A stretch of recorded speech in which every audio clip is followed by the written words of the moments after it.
This is Joy News Desk. Hello and welcome. Coming up this hour, standoff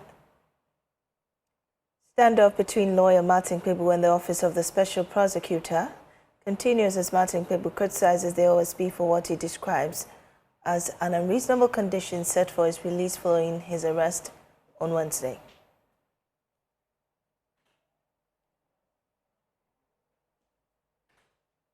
And so that's a lawyer, Martin Kpebu.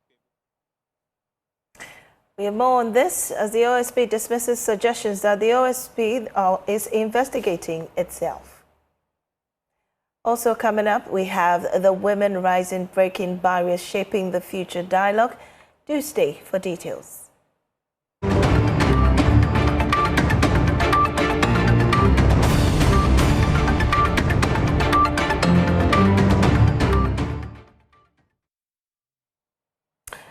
Now, private legal practitioner Martin Kpebu has criticized the Office of the Special Prosecutor for what he describes as an unreasonable condition set for his release following his arrest on Wednesday, December 3. Speaking on the Super Morning Show earlier today, Mr. Kpebu said he was shocked when the OSP asked him to provide proof of ownership of a landed property as part of his bail conditions. Mr. Kpebu expressed frustration at the treatment he received, particularly after he had allegedly been verbally abused by a soldier stationed at the office. So I'd like to give the height of it somewhere, then I'll go by the story itself is short, but at least the first thing. The main thing is that I was walking back into the OSP office when a soldier, I don't know what a soldier was doing, performing police duties. A soldier called that next time you come and park your car here and go outside, I will not allow you. So I replied that, oh, no, you can't do that. I'm not a suspect. I'm not an accused person. I'm here to assist the OSP, so you can't curtail my rights like that. So that's why soldier kept quiet. Then another soldier now shouted to me, as for me, look, if you come and do that next time, I will show you. So I gave the same response that he can't stop my rights. Then he said, you're a stupid man. A soldier who is telling me I'm stupid. So what would you expect? I also told him that he's stupid. Yeah, I had to respond because I won't take this. In the first place, you are not even a policeman. If the OSP building is in danger and you think you need soldiers to protect it, you dress them, camouflage with their arms and everything. Then you station them in a way that will what? Create fear. But this one, they supplanted police, performing police duty and insulting people. Look, a colleague just called me at dawn. They said that they did the same thing to him a few months ago. The soldiers did the same thing. They locked the gate and said he will not leave. You see, vigilante mentality. That's why I said, don't bring soldiers to perform police duties. What is it in the OSP? People coming in, suspects. But Martin, what's wrong if soldiers are at the OSP's office? It's very wrong because under the Constitution, Article 210, it says that soldiers are for external aggression. They are for war. And then we can use them for certain development activities. And then if you go to Article 200, law and order is for the police. So what I'm scratching my head to understand is, why these common policing people, vehicles entering and leaving OSP, and human beings entering and leaving. Now you say police cannot. But you know the OSP. I mean, before we continue, you know the OSP has had concerns at some point in time about his safety and security. And that's why he wanted certain kinds of vehicles purchased for him. So if these are concerns he has, what's wrong if he brings in the military? Because after all, we have seen the military sometimes providing internal security. No, and it is wrong until the police cannot do it. Look, it's a scandal. It's scandalous to say that Ghana Police Service cannot provide security at the entrance of the OSP. That's why earlier on, Winston, I made the point that if you think the building is in danger, etc., maybe you station the soldiers in the yard or outside. You dress them properly, with the things wearing the headgear that has electronics and picking up like what we see in the movies, and buy those accoutrements. So as soon as somebody sees you, see that, hey, Charlie, it means that there's danger. Well, the Office of the Special Prosecutor has dismissed suggestions by Martin Kpebu that the office is investigating itself, calling the claim as a deliberate distortion of standard institutional procedures. In a sharp response following his release from detention, the SP clarified that its investigators are highly ranked officers, contrary to Mr. Kpebu's assertion that the case was being handled by junior staff. Well, let's read that response from Sami Dako, who is Director of Strategy, Research and Communication. And in his post, he says he's clarifying the issues surrounding the incident involving Martin Kpebu, and he numbers them. The first one says a pattern of misconduct. According to him, this is not the first or even the second time Mr. Kpebu has acted improperly towards the OSP security personnel in the discharge of their lawful duties. After each incident, he publicly presents a completely different version of events. Having monitored his conduct for some time, it became clear that unless his interactions were recorded, he would misrepresent the facts. A notable example is his false claim that there were 16 petitions calling for the removal of the special prosecutor. When confronted by KSM on his show, he admitted that he merely repeated what he had someone say on Newsfile without verifying it. It is concerning that a lawyer will make such a statement without checking the facts. Then the second point he makes is that the investigation is separate from his allegations. Now, the confrontations of the OSP has nothing to do with the ongoing inquiry into the unsubstantiated allegations he made against the SP and the office. He continues to claim that he's gathering evidence and will eventually present it to an OSP board, despite knowing there is currently no board in place. This behavior follows a familiar pattern. He refuses to cooperate, demands that certain officers be removed from the panel, gets his wish, and then introduces a new obstacle. Fortunately, the investigators have continued their work professionally despite his lack of cooperation and abusive conduct. Now, 3, misleading the public about investigators. Mr. Kpebu repeatedly misleads the public by claiming that those handling the case are junior staff, when in reality their ranks are equivalent to deputy commissioners of police. He also falsely claims that the OSP is investigating itself, which shows either a misunderstanding or deliberate misrepresentation of institutional processes. Fact-finding committees exist to establish facts, not to pronounce guilt or innocence. Police misconduct is not investigated by fire service officers. GRA misconduct is not investigated by immigration officers. An alleged misconduct is one university is not investigated by another. The principle is the same. What's actually happened, and it comes down to explain the events that happened at the premises, and says that upon arriving, these are events at the gate. Mr. Kpebu parked his vehicle and stepped outside the gate to conduct an interview. He always does this, brings in media men to speak to them before entering and after exiting. Security personnel cautioned him to move away from the entrance, so he moved to the fried yam seller spot and continued speaking to the media. Afterwards, he entered the compound alone. The guards reminded him that photography and videography are not permitted around the premises. Now, escalation and arrest.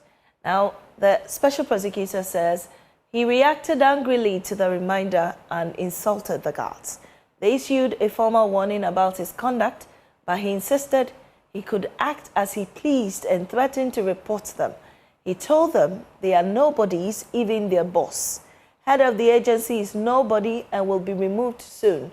His continued insults and obstructive behavior led to his arrest for the offense of obstruction of officers in the performance of their duties.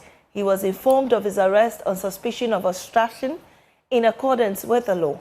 The arrest was executed without force, and there is no internal record of any assault or mistreatment. While the bail processing following the arrest, bail was granted according to standard administrative procedures. The conditions were explained to him and his counsel. That's according to the special prosecutor there. Well, let's go back to the office of the special prosecutor or the premises and speak to my colleague James Aveji, who joins us live from there. James, what can you report? We understand that the Martin Kpebu is also supposed to report today. Have you seen him? Last night, when news broke about his whereabouts after visiting the OSP in the afternoon of Wednesday, and in the evening, news came in that he could not be found. And he's here this morning. We caught up with him at the court complex here. He's not been arraigned before court, but he has come to pursue his private legal matters for clients. And counsel, thank you so much for your time. Last night, the news came out. You went to the OSP at about 2:30 p.m. Yesterday in the afternoon. Yeah, I went 2 p.m. Okay. Yes. And later in the evening, we heard that you were detained. What happened? Yeah, so this is what the pith of it is that before I do step by step, a soldier who was performing security duties there insulted me that I'm stupid. And that next time I come there and grant interviews, he will show me. So he started it this way. Next time you come here and grant interviews, I'll show you, pa. So I responded that, why will you show me? You have no right to stop me from granting interviews, blah, blah, blah. Then he told me that I'm a stupid man. So I also responded that that soldier is also stupid. That's the thing. Oh, stupid, you come, you see what I'll do to you. That I said, you can't do anything. So those were just the exchanges. You are stupid. You can't do anything to me. That's what happened. What did you do to warrant the insult? Very good. So now let's start this way. So like you said, yesterday, I honored the third invitation of the Special Prosecutor or the Office of Special Prosecutor to give them further clarity, further information on the corruption allegations had leveled against Kissi Agyebeng. Remember, they were in two parts. The first part was incompetence, the way Kissi Agyebeng allowed Oforiatta to flee this country when Oforiatta had 5 pending cases. And you know, it's shown that not knowing all this while Kissi was lying, he hadn't even started the investigations. And then number 2, he didn't seek to arrest Oforiatta. It's a lie. BNI is written to me that Kissi didn't come to them for help to arrest Oforiatta. So that side, because we've beaten it well in the public, they don't say they want further details because they will, it will hurt them more. Where they are stressing now is that they want details on the corruption allegations. And I said, oh, it's not a problem. But, so yesterday was my third meeting, to make the story short. So yesterday I went there, parked my car, and then went out to grant interviews like I usually do. I did that on the first 2 occasions. So yesterday too, I went out to grant interviews. In the course of granting the interview, your colleague at John News, Fatal, what's his full name? Fatal Bayarga. Bayarga. So Fatal Bayarga, whilst we're doing the interview like this, then one of the policemen called AJ. So AJ came and sought to push us that no, he had warned the media not to grant interviews at that particular spot. Now, to put it in context, if you face the OSP, like the way I'm facing this direction, that part is on the left. It's not written as OSP, it's an ECG facility. So I can imagine that Mr. Bayarga and your cameraman suppose that that is not for OSP, it's for ECG. So we're doing it there. But in order not to create trouble, what I did was that I told them that no, we should move. So maybe it's even possible the camera would have captured me moving them, that move. So we moved some maybe 6-7 meters away to a spot which was good and continued the interview. So when we're done, then I went back into the OSP yard. When I got in there, so at the security post, I went past the police officer who came and sacked us. He said nothing to me. Yeah, he said nothing to me. So I walked past him. It wasn't an issue. So he came to sack us and we obeyed. So there was nothing. So I walked past him. But about 2 or 3 steps later, then I heard, you, next time. So it drew my attention. So I turned and then looked at him. No, it was a soldier. So you were initially dealing with the police? Yes. Okay. So when I came back, as I said, when you come back into the OSP, the first person I met was a policeman. He said nothing. I said nothing. He came in to interact your conversation with him? No, I said whilst we were doing the interview, he came to warn. So like live like this on this one, we're live on I think the pulse or something. And then he came to move us, move. So we had to move. Okay. Then, when the interview was done, and I went back into the OSP, so maybe let me use it. I went back into the OSP. I'm saying the first person I met was the policeman who came and sacked us. Because we obeyed, well, I didn't see anything. I don't know. He said nothing. He didn't complain or anything. So I just went past him. A step 2 or 3 further, then I heard, you, next time, I'm paraphrasing. So I turned. When I turned, I saw a soldier okay, one of the soldiers had seen earlier. Saying, then he continued. Next time I say we allowed you to park here, and when you were done, you chose to go. I mean, like I'm paraphrasing. Yeah. You went out to grant interviews. Next time I'll not allow you. So I shot back that no, but you can't stop me from going out to grant interviews. And I mean, you can't curtail my rights like that. Then, so he didn't say anything further. He left it. Then I continued, maybe 2 steps or 3 steps further. Then I saw that, what do you call it? Another person started talking, I think to paraphrase, next time you come here and do that, I'll show you. But of course, before he finished the sentence, I turned. Then I saw that it was another soldier, okay, who now was saying it. So he continued that next time you come here and do that, I'll show you. So I was like, why would you show me? What is illegal? What have I done wrong? You can't do anything. So I shot back that, no, you can't do anything. Then he said, you're a stupid man. So I looked at it. Immediately, I didn't see any reason why he would call me stupid. So I also replied that he's also a stupid man. So we exchanged words like that. You are stupid. Next time he repeated, you come here and do that interview again, you will see. I said, no, you can't do anything. You're also stupid. That was it. Then one of my lawyers came and grabbed me and pulled me.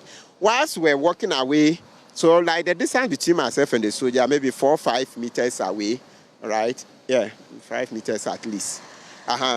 Whilst we're going to the reception, then I saw one policewoman. So I said, madam, I'm coming to lodge a complaint against these soldiers. Because what are soldiers even doing in the OSP? If there's a danger, the building will be bombed and the rest. Won't you dress them and place them at strategic points to be ready? What is this thing about? Is the soldiers who are mingling with police and doing normal police duties, supplanting the Ghana Police Service. The very thing we've been saying, that let the Ghana Police Service grow. Let Ghana Police Service grow. Let Ghana Police Service do their constitutional duty in Article 200, right? So I was pulled out. I got into the reception and said I wanted to lodge a complaint against the soldiers' conduct. But I was told that it's going to be a call and that I should sit down, they will help me. Long story short, about 10-15 minutes later, when I was going upstairs to meet the ARM team, they hadn't helped me to lodge that complaint. So, well, I went up. So when I went into the meeting, there were 2 people. Abraham Ablomensa, he's the chief of staff of the OSP, and then lawyer Albert Paddington. So my lawyers laid a complaint that, look, this is what happened, so we want that to be addressed first. So then, the 2 of them, Mr. Paddington and Ablomensa, then came down to come and verify. They came back at least 45 minutes later and said, oh, their initial inquiry showed that there are also counter accusations against me. I said, what? How? Okay. Then counter accusations from who? And what were the accusations? So me, at that time, they didn't put the details. You see, when you're in that facility, by then, yesterday was the longest. But you see, they spent 45 minutes minimum. It's more. But, you know, I keep checking time. And by the time they were telling you about the counter accusation, would have been what time of the day? So when they returned. So remember, we went into the interrogation, the meeting room. I'm not under any investigations. No, I was there to give information. So when we entered and did the prelims, and greetings, writing, signing in, then we said, no, they should address that particular problem. So they agreed. So they left us and then went down. I was in the company of 2 lawyers. So they left us and went downstairs. This one, we're upstairs, one of the floors. So they went downstairs to go and see what they could do to address the problem. And that's what I'm saying. They came back 45 minutes later. So far, in all the first 2 meetings, we haven't been there for more than 45 minutes. But this one, the going down alone took 45 minutes. So I was in a hurry. Your question is what counter? So when they said that, we're not in the mood to go into details, because they said that there are counter accusations. Once I was confident of my case, you know, sometimes when you are very confident that it's the man who insulted me, that so you know that no, it cannot go wrong. So at what point did you realize that you were going to spend the night with the OSP or whatever facility they sent you? So that was like another 45 minutes later. I say 45 because when he came back, then they said I should write my complaint. So that because they are not, they don't have a mandate. Remember, they were to receive information from me. So, and corruption related, they are not mandated to deal with the complaint I have against the soldier. So because of that, I say, okay, write down your statement, then we can get to the business for the day. So minimum, the writing of the statement would have taken 10 minutes. Then we went into the business of the day.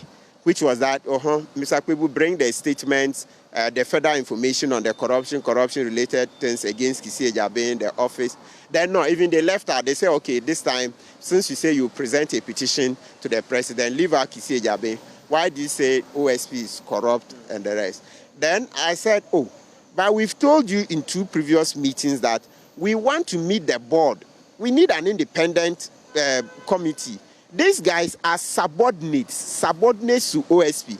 SP, the Kissi Agyebeng, the Special Prosecutor. Mr. Aveji, let's emphasize, these are subordinates. I didn't say junior officers. I've seen Sami Dako put a right there, I said junior officers. No, I said subordinates. So even if you are deputy MD, a deputy MD is a subordinate to the MD. So it doesn't matter how big. You are director of finance. You are not the boss. So if I say director of finance is subordinate to the MD, it's nothing wrong. So I don't know where Sami Daku got the word junior. He put it in an official writer.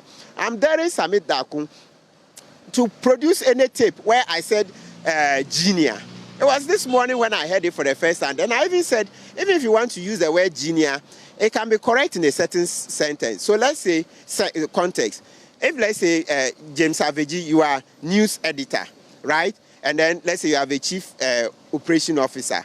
Even though maybe news editor, you're a big man, but you are junior to your chief operations officer. You are junior to him. Just like the word deputy MD, though he's number 2, he is junior to the MD. So but I've never, until this morning, when I heard the word junior, I don't think I've ever used the word junior officer. I said subordinate. So they asked for the information. And then we said the committee is not independent enough, so they should set up an independent committee. We want to meet the board members to give them, or something in a committee that's independent, but they weren't willing to do that. And so then so when they said they were done, they said, okay, we should wait. Because I said we are not giving the information, me and my lawyers, until we get an independent committee. He asked for 15 minutes, no, not asked for 15 minutes, he said he will be back. Okay. So he went to consult. Generally, all this, I like reading time to just know. I think it took at least 15 minutes before he returned. When he returned, he came in the company of another officer. He's the chief of staff. Yes, Abraham Ablomensa. He came in the company of another person. It turns out he's Mr. Evans Opoku, a policeman. And then said, Evans Opoku is to arrest me for the incident that took place over 1 hour ago downstairs. Remember I told you that when they came up, when they went downstairs to verify, it took at least 45 minutes. Yeah. When they came back, writing my statement at least 10 minutes. And then earlier on, signing in Pleasant. So an incident that took place more than 1 hour ago, they now brought Mr. Evans Opoku, the policeman, to come and arrest me. And when they say arrest, it doesn't mean immediate detention. So because we wanted bail, when we say arrest, it doesn't mean they will necessarily detain you. It's a procedure. So quickly, I told my lawyers that, no, let's cooperate quickly so that it's bail we want. The reason I wouldn't argue about them, because you see, we've hit Kissi Agyebeng very hard. We've hit him hard. We're saying he's corrupt, and I'm gathering, look, people are giving me more information to show how he's corrupt. I'm not running away. If he likes, when we present the petition to President Mahama, if he likes, we should do the hearing, what do you call it, on a live broadcast. You will see, even when people see that thing is ongoing, they will even bring us more information. So I insist, I say Kissi Agyebeng is corrupt. I'm saying so. It's based on what I'm standing on. So you are assisting them for investigation. Yes. I want us to wrap it up briefly. So at this point, you were placed under arrest, you were handcuffed.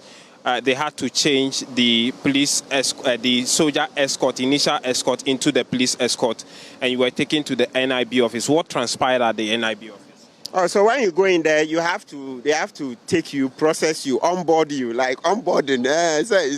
You've come there, you're a new client, so you do onboarding. You fill in forms, name, a lot of bio data, blah blah blah.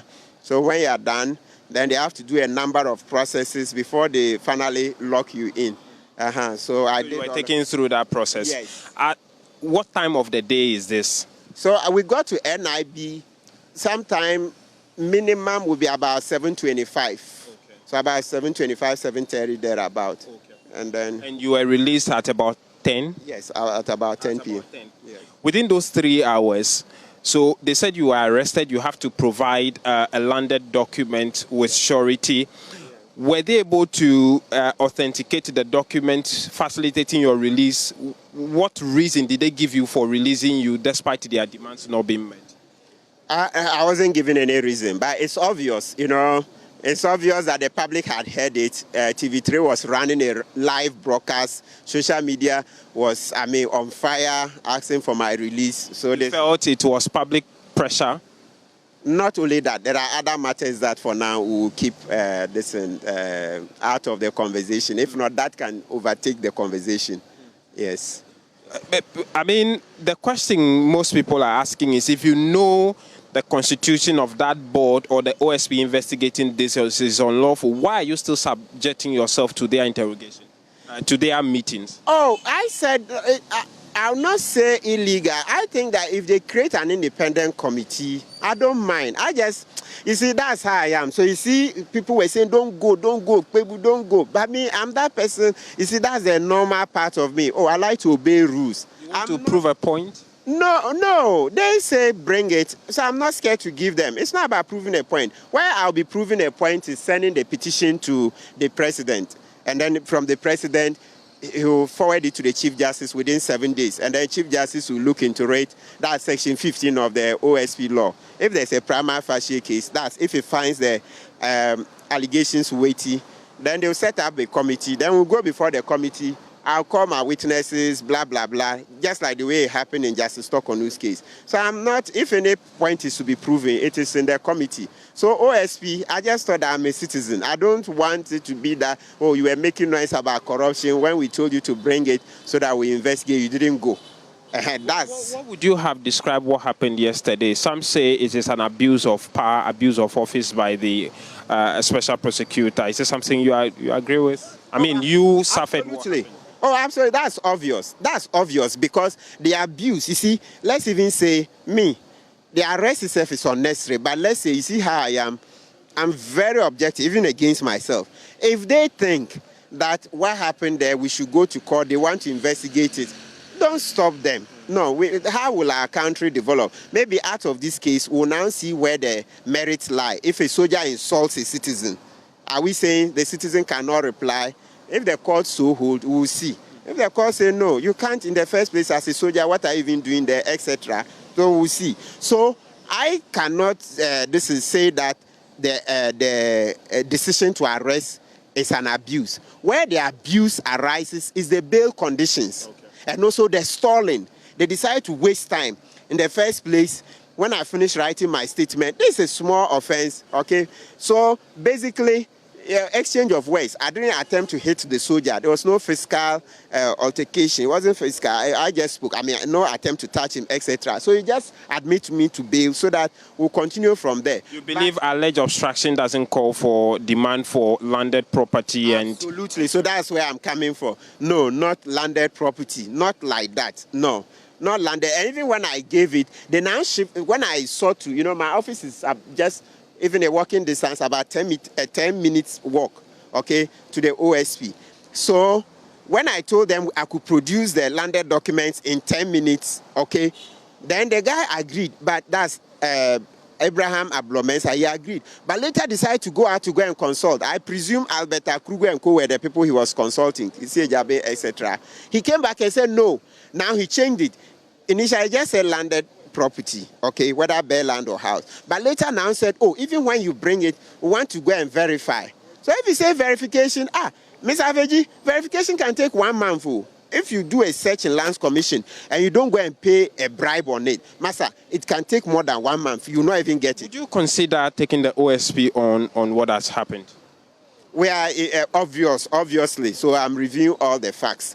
I'm reviewing, definitely. After presenting them, you can know that I'm not one to run away from such a fight. After presenting the petition to the president, if you find any merit in taking them on legally, you would not hesitate to do so. Is that what you're saying? Oh, yes. After the petition, we'll come back and assess this case for malicious prosecution. Okay. But the petition itself, when will it be ready? Oh, what's happening is that more citizens are giving us information. Just this morning, I got more citizens coming to give me more information. So let's give it a bit of time. It's possible maybe another 1 week. Because right now as I'm standing here, I'm on charge number 15 against Kissi Agyebeng. But this morning, Charlie, people say, no, Martin, wait. We'll get you more information. Okay. So information, more treasure trove. So let it roll in. when we are done, then we'll see.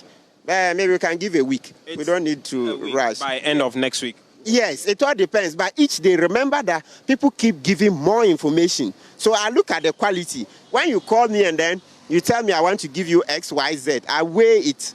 So I don't know. I'm sure after a certain time, I'll get a sense that it's okay. It will definitely be more than the 15 that you have now. Absolutely. That one is certain that it should be more than the 15. Yeah, that one is Thank certain. you. You're welcome.